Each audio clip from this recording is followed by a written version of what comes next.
Hai semuanya, selamat datang di Sela Reviews. Nah teman-teman, hari ini Sela mau trip ke Wonosobo, Jawa Tengah. Tepatnya Sela mau nginep di Villa Sikapuk Hill yang Sela temuin di internet. Nah jadi dalam video ini Sela mau share perjalanan yang Sela tempuh mulai dari Cirebon sampai ke villanya. Nah, di sini Sela patokannya itu pakai Google Maps ya. Nah, sebelumnya Sela juga sempat ngechat ke orang villanya buat ditunjukin jalan yang nggak ekstrim. Soalnya kan kita lihat kalau jalan menuju ke Dieng, Wonosobo gitu kan banyak kan jalur-jalurnya itu ekstrim ya. Nah, jadi kita diarahin buat lewat tol Weleri, terus ambil ke arah Parakan, dan lanjut ke Wonosobo baru Dieng. Nah itu katanya kalau mau lewat jalan yang enak. Nah tapi kalau misalnya teman-teman mau lebih cepet, orang villanya bilang bisa keluar lewat Kebun Teh Tambi. Cuma memang agak sempit jalannya. Jadi kita pilih lewat jalan yang lebih enak, yaitu lewat yang tol Weleri itu. Tapi lama-kelamaan kayak jalannya kok makin sempit, makin masuk-masuk ke desa-desanya, banyak perkebunan. Nggak taunya ternyata kita tuh malah jadi diarahin masuk ke jalur alternatif sama Google Maps-nya. Jadi kalau kalian mau kesini, mendingan kalian di jalan itu tanya-tanya orang sekitar aja sih. Biasanya juga mereka orangnya baik-baik kok. Jadi mereka mau ngasih tahu, tapi ini karena kita terlanjur lewat jalur alternatif, ya walaupun emang pemandangannya bagus banget sih. Kalian bisa lihat kiri kanan itu ada perkebunan, terus pemandangan-pemandangan yang indah banget. Tapi memang jalurnya itu bisa dibilang cukup ekstrim ya, karena dia cuman kayak muat satu mobil dan satu motor.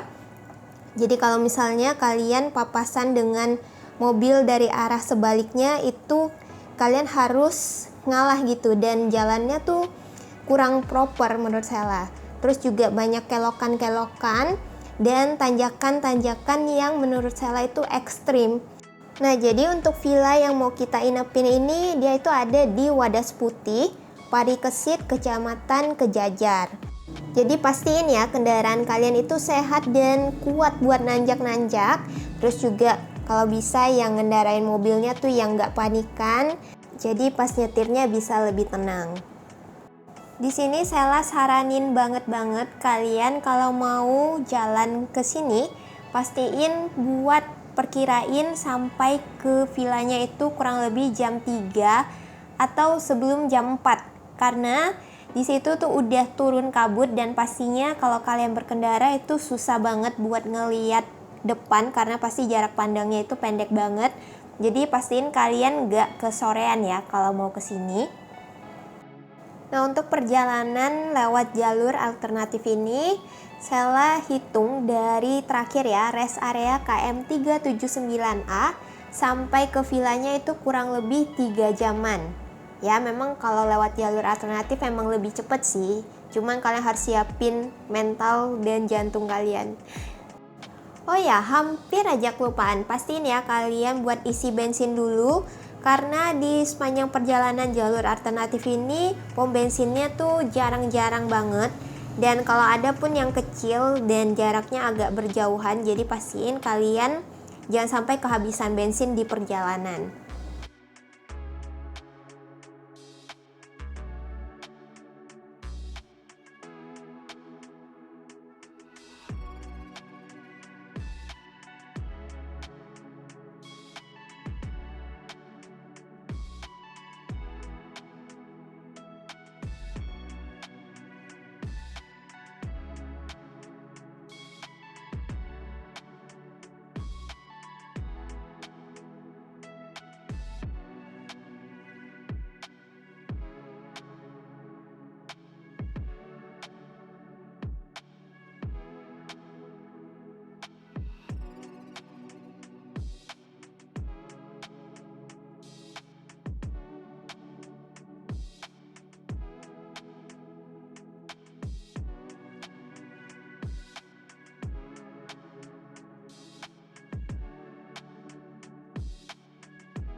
Nah, semakin dekat lokasinya nih, udaranya juga jadi semakin adem. Jadi kita nggak pakai AC lagi, selain buat bantu mobilnya supaya nggak kerja keras ya. Kalau lagi nanjak-nanjak, emang udara sekitarnya juga udah enak gitu, nggak panas lagi.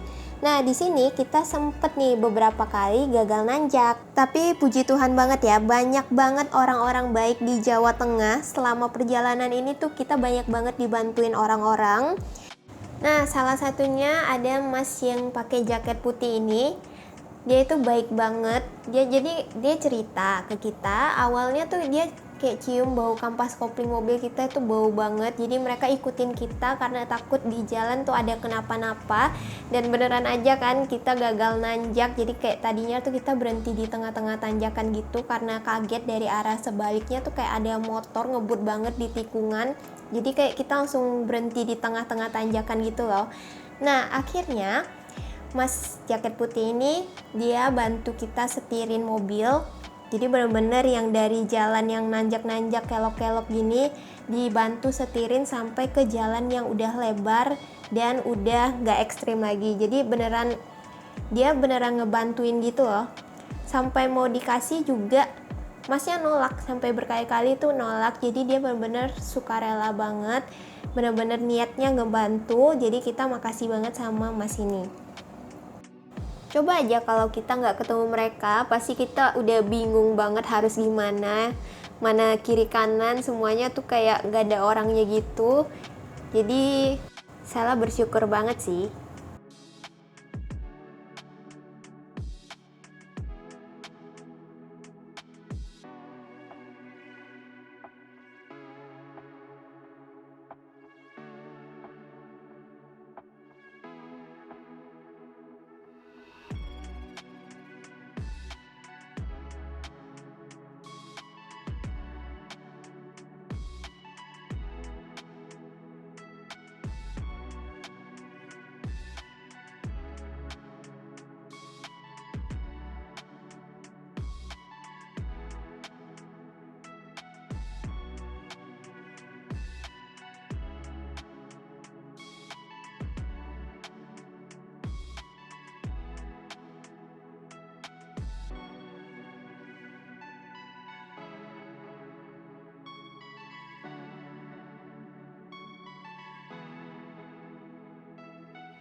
Akhirnya setelah perjalanan kurang lebih 3 jam dari terakhir rest area di Gringsing, akhirnya kita sampai juga di Villa Sikapuk Hill. Nah, teman-teman, awas ya, di sini tuh jalanannya bener-bener yang ditanjakan gitu villanya. Jadi kalian kalau bisa perhatiin jalan supaya nggak kelewat kayak kita. Karena kalau kelewat tuh buat mundurnya tuh harus hati-hati banget. Dan ini nih lokasi villanya persis di pinggir jalan, jadi kalian harusnya sih udah kelihatan ya dari jauh. Nah, ini kalau kalian nginep di villanya, parkirnya itu nanti di pojok kiri itu tuh. Kalau yang buat depan-depan ini biasanya buat pengunjung Sikapuk Hill atau kayak buat pariwisata gitu. Nah, pas sampai sini tuh udah kerasa ya, udaranya tuh udah beda banget sama di bawah tadi. Jadi di sini tuh udah kerasa dingin, sejuk. Dan kalian bisa lihat ya, awannya, langitnya itu bagus banget. Jadi itu kenapa alasan saya milih buat nginep di villa ini. Karena memang di sini tuh ada terkenal dengan selimut awannya. Jadi kita kayak bisa ngelihat hamparan awan-awan yang yang ngebentuk kayak selimut gitu, jadi bagus banget. Nah, untuk nginep di sini kita bisa mulai check-in dari jam 2 siang dan check outnya itu jam 11 siang. Jadi emang lebih cepet ya check outnya. Biasa kan jam 12, kalau ini jam 11 tuh udah harus check out dari sini.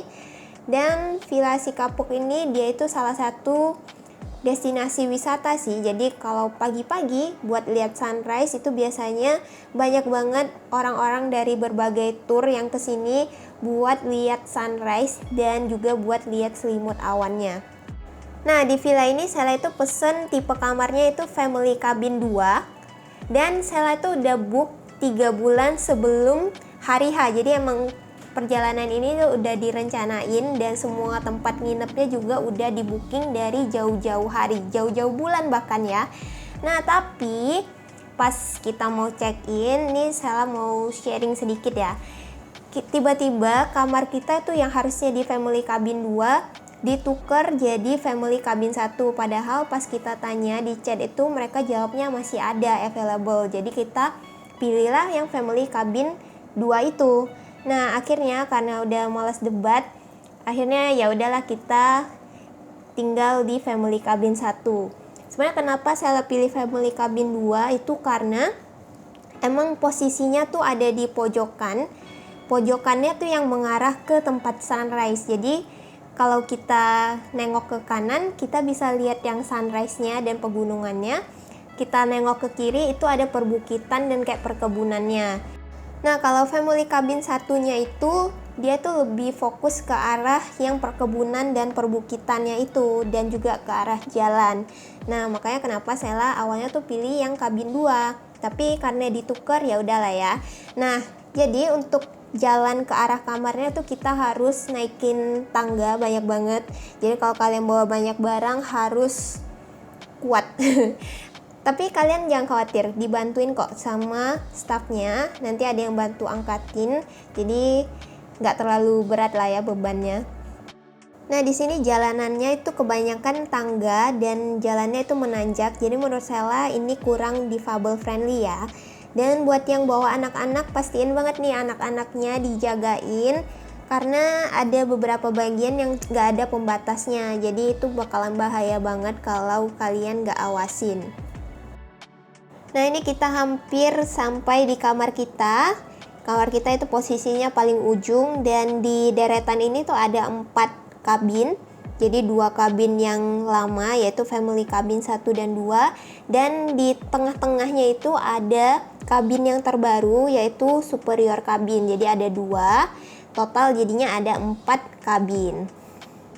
Pokoknya kalau jalan di sini harus hati-hati ya, karena bisa takut kesandung, terutama bagian tangganya tuh kayak agak curam gitu, jadi harus hati-hati. Nah, kita kamarnya belok ke sebelah kanan. Dan di sini kita itu per kabinnya ada kayak dipagerin gitu, walaupun gak ada kuncinya, tapi kayak lebih ada privasinya lah. Nah, jadi ini view dari kamar kita, yaitu family cabin 1. Nah, di sini saya perhatiin ya, kenapa villa-villa di Dieng itu rata-rata bentuknya segitiga. Mungkin ada yang tahu? Nah, jadi ini kita masuk, udah ada balkonnya sendiri, ada tempat duduk-duduknya juga di depan. Kita masuk dulu ke dalam. Nah, di dalam kita langsung bisa lihat ada ruang tamu dan dapur. Nah, ini ruang tamunya ada sofa, TV-nya juga udah smart TV ya. Jadi kalian bisa nonton Netflix, YouTube di sini. Tapi sayangnya wifi-nya itu lancarnya tuh pas pagi aja. Jadi kalau selain pagi tuh connectingnya lama banget. Dan situ adalah area dapur. Nah, untuk dapurnya kita itu dapat complimentary 4 piece air mineral 600 ml, terus juga ada teh, gula, dan kopi. Dan ini untuk peralatan dapurnya. Menurut Sela agak kurang lengkap soalnya nggak ada rice cookernya dan nggak ada teflonnya. Dan sendoknya juga cuma ada 2, garpunya cuma ada 1. Jadi kita request buat minta rice cooker, sendok, garpu, dan teflon. Cuma emang dikasihnya agak lama banget sih. Ini untuk air di area cuci piringnya, nggak terlalu deras sih airnya. Nah, ini untuk area tangga dan toiletnya. Toiletnya pintunya pintu geser gitu, udah ada hanger, wastafel, toilet, ada showernya juga, udah ada water heater. Karena airnya kecil, itu karena showernya tuh kayak bocor gitu, jadi kita mandi pakai centong. Tapi untung water heaternya sih berfungsi dengan baik ya. Dan untuk air wastafelnya deras. Nah, ini untuk kamar utama yang ada di bawah. Jadi kalian masuk dari pintu masuk langsung ke kiri itu kamarnya. Pintunya pintu geser, ada 1 kasur double bed, dan ada kayak lemarinya gitu. Cuman sayangnya kamar ini tuh nggak ada colokannya sama sekali, jadi kita nggak bisa ngecas di dalam kamar. Cuman plus poinnya ada jendela keluar, jadi kalian bisa lihat ke arah luar, itu bagus banget. Di sini juga kita dapat handuk 2 dan perlengkapan mandi kayak sabun, shampoo, dan dental kit. Nah, kita mau naik dulu ke atas nih, tangganya curam banget jadi harus hati-hati ya. Kalau bisa sih yang muda-muda aja nih yang tidur di atas. Nah, di atas ini ada 2 kasur single tapi nggak yang terlalu kecil gitu. Apa sih namanya ya? Jadi masih bisa sih tidur 2 orang gitu per kasurnya. Nah, di atas ini nggak ada tirainya ya, jadi benar-benar langsung hadap ke arah luar. Cuman plusnya di atas ini udah ada colokan, walaupun cuman 1 tapi lumayan lah ya daripada nggak ada. Nah, ini kita juga bisa lihat ke arah luar. Nah, kalau lantai atas ini pas siang itu agak pengap dan panas ya, tapi kalau udah malam itu dingin banget. Nah, ini untuk kasurnya kita ada bantal dan juga selimut. Ini kalau kita lihat dari arah atas kurang lebih seperti ini. Nah, tuh untuk turunnya harus hati-hati ya karena curam banget.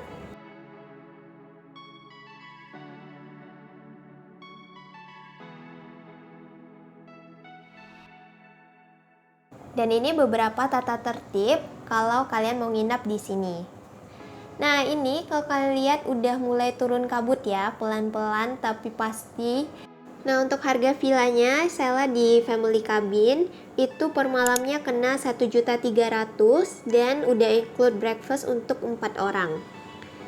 Nah, untuk suhunya di hari pertama ini Sela itu terdinginnya ya di 9 derajat dan terpanasnya itu di 25 derajat Celcius. Dan udah sore sampai subuh itu pasti dijamin bakalan kedinginan. Jadi pastiin ya kalian bawa pakaian hangat. Kalau bisa kalian bawa long john ya biar kalian nggak kedinginan pas malam sampai subuh. Nah, untuk villa ini sebenarnya sudah oke banget, apalagi pemandangannya. Tapi mungkin bisa ya dilakuin maintenance buat villa-villanya yang udah lama. Jadi kayak showernya mungkin bisa diperbaiki. Terus juga cerminnya tuh cuman ada 1. Jadi kalau cewek-cewek yang mau make up harus ke toilet dulu. Dan itu mungkin bisa ditambahin kali ya cerminnya. Terus toiletnya juga nggak ada slotnya, jadi kalau mau mandi harus tahu dulu ada orang apa enggak. Dan sebenarnya yang paling penting sih masalah ketersediaan dari kabinnya ya. Kalau misalnya memang nggak ada, bilang aja dari awal nggak ada, atau bisa konfirmasi ulang aja gitu. Jadi kan pas kita datang udah tahu dan nggak kecewa. Jadi Sela berharap semoga kedepannya pelayanan di villa ini bisa lebih baik lagi dari sebelumnya. Nah, ini di hari pertama kita masak-masak, kita goreng pisang goreng, terus juga banyak banget aktivitas-aktivitas yang kita lakuin. Mami kucurin adonan semua jadinya jadi 1 pisang goreng. Enak garing. Manis, Garing, asam, manis, ada asamnya, lembut. lembut, Wijennya wangi. wangi. Sekian dulu untuk video part 1-nya. Di video part 2 Sela akan lebih fokus ngebahas tentang pemandangan, terutama sunrise yang ada di si Kapuk Hill ini. Di 2 hari Sela menginap, dan ternyata 2 hari Sela menginap itu sunrise-nya ternyata berbeda banget sih. Jadi kalian harus banget nonton video part 2-nya, oke? Thank you for watching, see you on the next video, bye bye!